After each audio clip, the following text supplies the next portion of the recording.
But all right, I guess we should probably move on to our main segment, which is kind of like a somber note to end the podcast with. But it's news. It's got to be covered. It's something big. But so very, very, very unfortunately, I think it was this past a couple of days ago. It was on July 11th that it happened. But I think we were informed about it on Monday, I think, or I think it was Monday, or it might have been Tuesday. I can't remember, or Sunday. I can't remember.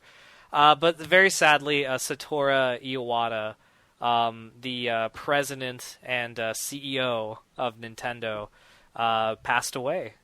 It was a very kind of like, for us, a very random thing, but he passed away due to a bile duct tumor that we think he had been. I mean, I know he skipped last year's E3 2014 for health reasons, so I'm pretty sure he was aware of this for quite some time. We wanted to take the time in this episode to kind of center on him a little bit, to kind of go back and look at, what he's done in the past, what he was doing, in the recent present, and kind of like where his legacy could lead Nintendo, to the future. So I guess, how would you guys want to just jump to the past, or does anyone have any, where were you guys when you found out this? I was told about it in the Slack chat that I pop up in here and there, and I think it was Josh Mobley Prime who posted it, and I couldn't believe it. It was so fucking random. Like, you don't think, of all the people in the world, celebrity deaths are always random, but for the most part, but like, Christopher Lee, I understood that the man was like 94 years old. He was a very old man. He lived a full, amazing life, and of course, it's sad when he died. Iwata was 55 years old. He was talking about NX and saying how next year he can't wait to give details, and the man just passed away. It was so random, Yeah, it's always you're right. When you get someone like Christopher Lee, it's sad that they die, right. But they lived a full life. Nobody's going to say, 93, 94, however old he was. Right. He was so young. No, he really wasn't. But Iwata is younger than my parents, and my parents are nowhere near old enough to pass away. At 55, you still have a lot of life left. Oh yeah. So it's too bad to see that, and it was from something that I was reading that he had surgery last year, I think, that had something to do with this, and it's just one of those things that it's a tough health condition that they really can't. They don't have like a fix on exactly how to. They can't fix it. What's the word I'm trying to find? No money in the world reliably. Right. There's no reliable way. There's of no just, long saying, you'll be able to get rid of this. So it's too bad, but it seemed to be pretty sudden. And for me, I learned about this the same way that you did, Chris. That Josh put up like a link, and I was looking into it, and I was surprised because I didn't know a whole lot about Iwata before this happened. I knew he was the president and CEO. I've never really been too much of a Nintendo guy, so I didn't really know a whole lot. I kind of really, for me, Nintendo, I always thought of Reggie because of the memes and everything with him, but it was pretty interesting to read a little bit about him, and the fact that he was the first president CEO of Nintendo outside of the original family that founded the company back in 1899. Yeah. So that was pretty crazy. The fact that they had gone almost 100. Yeah, they had gone almost 100 years. Yeah. With the leader being in that family, and with the blessing of the family too, he became the first. Outside of the family, which is pretty impressive. That's big too for the family because they're doing that. They're almost turning like a monarchy into a democracy, almost. If you know what I mean, like they're not like it's not going to be in the family. Well, breaking tradition. Yeah, exactly. Right. Yeah, that's a better way. Yeah, like they're breaking tradition. Wow, I said baking. They're breaking. Well, you can bake tradition. I'm sure there's recipes online. Traditional treats, bake them. You bake tradition into everything that you sell at your, a mom and pop bakery. We bake tradition. That's tradition. You're eating that chocolate chip cookie, but Pepperidge Farm remembers. But no, that's true. That's a huge thing, and I think that he carried that with a lot of grace. He didn't take that lightly. I don't think Iwata, because he I mean, he was in front of every Nintendo Direct, always open with, him introducing himself and, going into it. I mean, you could tell he liked doing stuff like that. What's it called? And another thing that I didn't really put together, that family line, I'm probably going to destroy the name, but Yamauchi. Hiroshi Yamauchi, he was the company's, he was the president before Iwata that retired in 2002. He was the first president during Nintendo's transition from, I think they were like a card manufacturer into like a video game company. And Iwata's only the second president. He was president since 1949. Yeah. And he ushered in which is a huge, 89 to 2002, that's ginormous, of like a career. And he was the dude that helped them, transition. He was the one that came up with that Trojan horse idea. Oh, if you put what's the robot? Rob with the NES, people will think it's a toy, not a video game console, because no one fucking wants to buy that because of 1983, the video game crash. And, that whole Trojan horse concept, thinking outside the box, that sold the hell out of NESs. And it kind of like, and then that led to Super Nintendo, N64, and so on. Iwata was the second dude to come in. He was the guy that got GameCube and was like, let's make Resident Evil an exclusive. You know what I mean? Let's add some life into this console that, we're being creamed by the Xbox and the PS2. And, he was the guy that, the second guy that had that. So it's crazy that in Nintendo's, as a company, there's only two presidents, and this guy was the second guy. And this is the only guy that, passed away. He didn't retire. He had unfinished business. So that's, I mean, I think I think I'm getting a little bit ahead of the game here, but that could definitely lead into like what the future as a company, is going to have to deal with. I was asleep when I heard this news. Well, I woke up. Wait, well, I was, when the news broke, I think it was like 3:00 in the morning here. Yeah. So I was asleep when I woke up in the morning and read it. Oh. I kind of like, well, I wasn't sleeping when I read it. Yeah, that's what I was a little confused. I was like, "What do you mean you were asleep when you heard it?" Well, maybe I could have done, like, if only. No, it was really It big. came to me in a dream.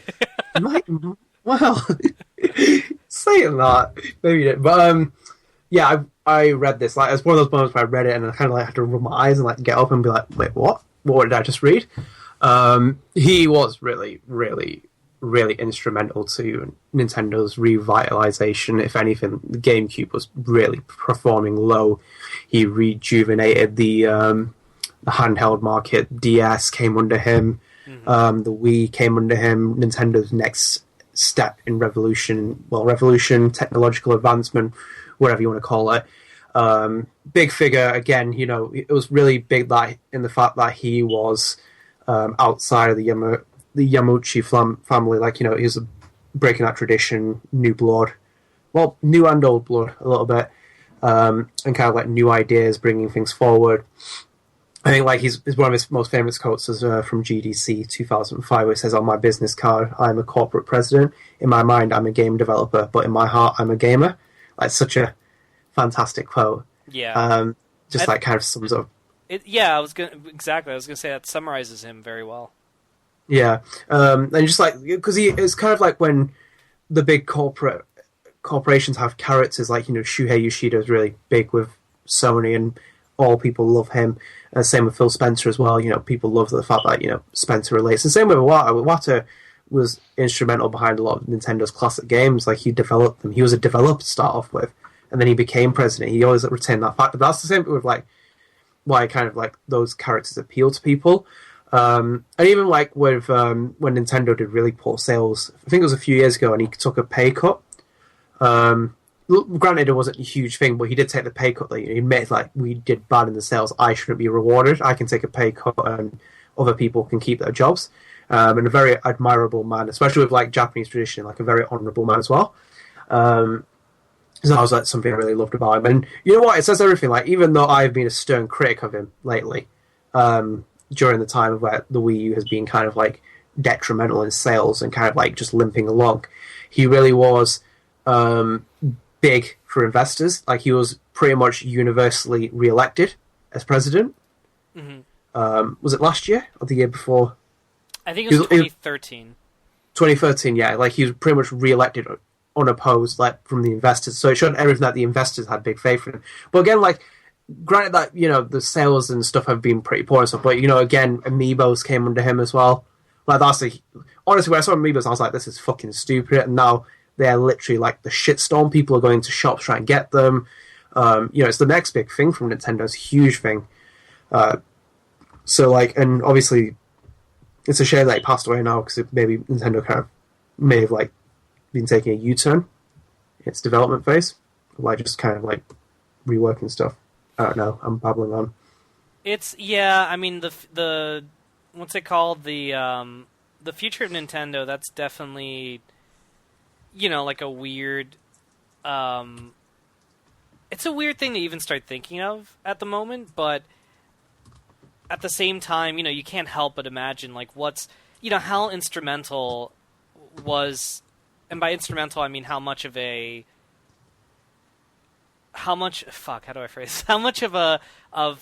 hand did Iwata have in the creation of what is going to be revealed next year with NX and things like that? Because I know he was very tight-lipped about it. I think the last investors call, people were like straight up asking him, like, tell us about this NX, and he's like, I cannot tell you about this NX. And they're like, oh, okay, well, tell us, how are you gonna suck in third-party support with this NX? And he's like, I cannot tell you that is for next year. And he just kept shooting down, like, I'm sorry, I cannot tell you this right now, that's for next year. So, he seemed, from what I gathered, he seemed very involved with that console, and I'm curious if there's gonna be any changes, or if they're going to follow maybe something that he outlined for that already. I'm not sure if that's how it was with the previous president and passing the torch. I think that was a lot. There's more of a transition there. This is more abrupt. So I don't know what's going to happen post that. I know there's talks of Miyamoto possibly taking over, which I think is not going to happen. He's not going to. I think it has to happen. It's not. I don't think he's going to say yes to that. The thing is, though, Shigeru Miyamoto is the embodiment of Nintendo. He is Spielberg of the gaming industry. So I don't even want to compare him to Spielberg. He's kind of like, he deserves more respect than that. Not saying that it's not disrespectful to compare him to Spielberg, but he is, redefined that entire medium. I think that with Iwata's passing, that when you're moving into the next era of Nintendo, and it has to be the next era, you need the figurehead. You need the man that everyone knows, and like I think he could really step up to the plate. Whatever the NX is, I think it needs someone like Shigeru Miyamoto pushing it forward.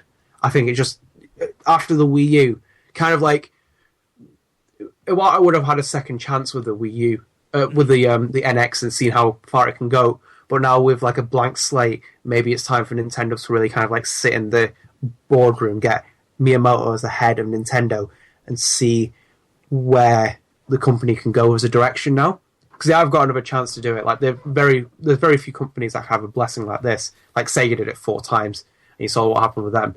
But like Nintendo has enough money to like kind of like reinvest and reimagine things, redesign, and just like change directions. I think he would be a perfect choice. I just think he's a perfect choice right now. I think it has to be Miyamoto stand up now and kind of take that mantle and take Nintendo into the next phase, because they are fighting a losing battle against PlayStation and Xbox. Their support is dwindling heavily, and we've talked about this like a million times on podcasts. Like the third party loss, the first party lack. Well, not lack of first party, but less of an appeal. It's just, I think he is the obvious choice. Yeah, I mean, I think on paper what you just said are all great points. I mean, I think on paper Miyamoto would be something like that, but I mean, I'd be surprised if he were to do that. Only because he doesn't seem. Yeah, he doesn't seem like that for a lot of reasons. I think even out of respect for Iwata, only because of how he's feeling right now. But I think you made a real No, but I think as a leader, it's time like when companies fall like this, or kind of like take that kind of like hitch. You need someone to step up, someone who knows the company like the back of their hand, and who better than Miyamoto?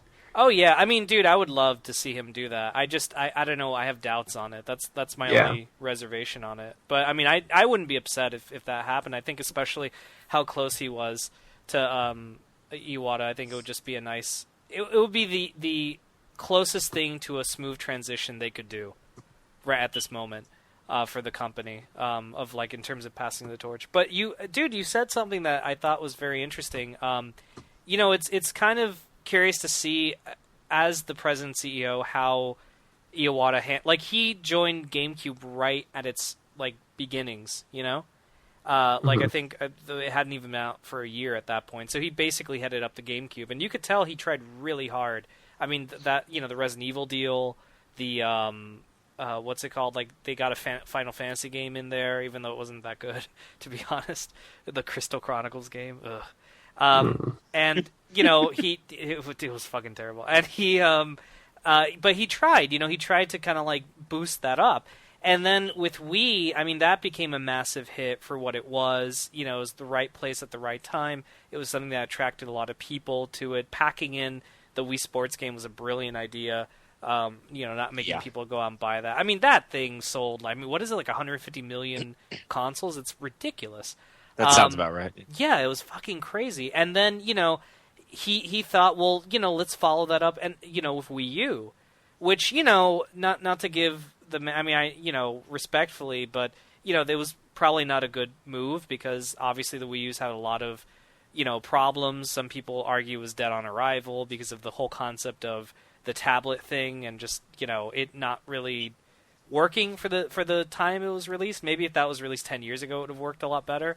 But, it seemed like the direction he was heading was to do something very different and very removed from Wii, with whatever NX is. And, in a way, it's a shame we won't ever get to see what direction that was going. Maybe the Miyamoto thing would be a good idea, because I'm pretty sure he was, like, not a part of that assembly process or development process, but I know that, he was definitely one of the head people up there for Nintendo, like Iwata. But, basically, I don't know, to kind of put a cap on this, may the guy rest in peace. I mean, he definitely... He made Look, for what it's worth, he made Nintendo number one again since, like, the 1990s with the Wii. I mean, maybe not number one in the way we wanted, but the Wii was the number one console last generation, and Nintendo hadn't had that since the Super Nintendo. Like, 2 generations back-to-back, they kind of, like, failed, and they kept dropping, I think N64 was like second, right above Saturn, which isn't very hard to do. And I mean, I love the Saturn now, but back then that system was trash. And they fell back to third place like 2 generations ago only because the Dreamcast like died 2 years into its lifespan. So he did raise that, and I think that's something that will definitely be on his list of accomplishments, like going forward or whatever. But I hope I hope that his family's well, and I hope that Nintendo can kind of like do a turnaround from that. Yeah, it's a very limbo-like state that Nintendo's in a little bit now. They need to kind of withdraw a little bit and kind of look at what the next step is. So I've never heard a gaming profile death this big. Yeah, I was really kind of like shocked. My Twitter feed was blowing up in the morning. Like, fuck me, there was so many tweets from everyone: Phil Spencer, Shuhei Yoshida, from PlayStation Twitter account, from Xbox Twitter account. There's loads. Like, it was huge. But yeah, it's going to be a big move from Nintendo now. A lot of rethinking and just reorganizing now. I would like to see a Miyamoto step up. I just think he is the obvious choice now. I think he could be really, really instrumental in taking Nintendo to, because Nintendo keeps going to those phases where it can kind of like have great sales, it has poor sales, and then it just changes. Like, there's always that catalyst who comes in, and Iwata was that, and now it could be Miyamoto. Yeah. I mean, I think so. Yeah.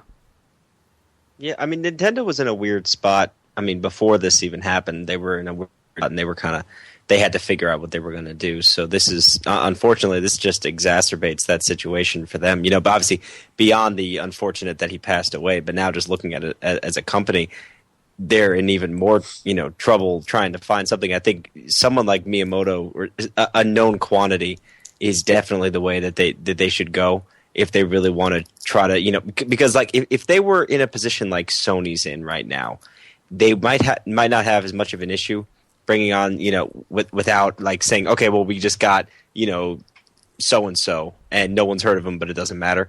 For Nintendo, they kind of, not only do they need to have somebody in there who can actually, develop things and help them push them forward, but they also kind of need to get people back on board. So they need someone that everybody knows and is a fan of to be in charge of things. Because if you just get some random guy, people are going to be even more skeptical than they already are. Mm-hmm. That's true. Yeah. I don't think that would even fall in line with Nintendo's, almost like the way that company works. I don't think getting a random person, like a board member, to go up there. Yeah. It has to either be, I think the two people temporarily running the company right now is Miyamoto, and for the life of me, I forgot the second person. Yeah, I totally forgot him. Oh, I think it's Takashi Tezuka? I think that's his name. I probably mispronouncing this like fucking crazy. But he's the other person right now who I think is like co-running Nintendo temporarily with Miyamoto, just to make sure everything runs smoothly.